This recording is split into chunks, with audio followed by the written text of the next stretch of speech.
नमस्कार दर्शक बंधु शुभ सकाळ। आज हूँ 12 डिसेम्बर शुक्रवार।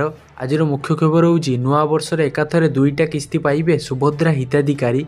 खबरटी जानिया पूर्व चैनल टी लाइक करी सब्सक्राइब कर दिंतु एवं नोटिफिकेशन टी ऑन कर दिंतु एवं कौ जिले देखुंत आपड़ तले कमेंट माध्यम जनातु एवं एतिकी रिक्वेस्ट अच्छी जे वीडियो शेष पर्यंत देखंतु।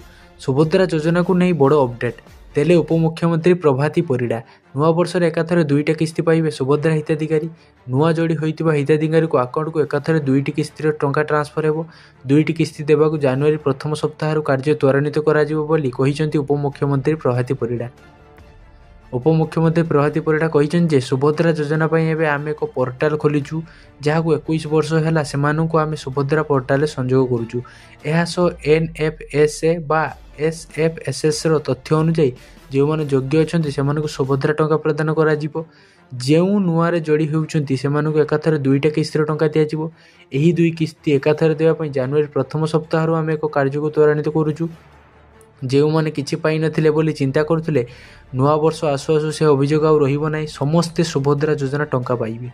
तेबे सुभद्रा योजन 17 लाख रु अधिक टंका हिताधिकारी जोड़ी होती। 17,83,251 महिला को आनुष्ठानिक भाव में योजन जोड़ा जाहीपरि 9,36,283 आवेदन को रिजेक्ट कर उपमुख्यमंत्री प्रभाती परिड़ा कहते। सेपटे गतकाली सुभद्रा योजना 295 कोटी टंका अतिरिक्त व्यय बराद विधानसभा अनुमोदन पर उपस्थापन कही।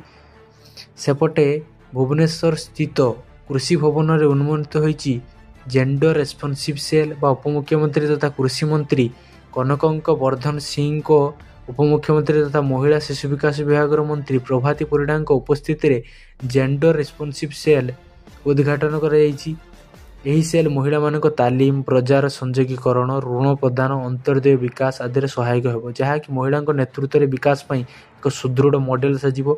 मिलेट चाष प्रक्रियाकरण में 75% रु 80% भाग महिला माने ही जड़ित थी सेल ओडिशार मिलेट विप्लव को आहरी त्वरान्वित करियो बोली उपमुख्यमंत्री प्रभाती परिड़ा कहिचंती।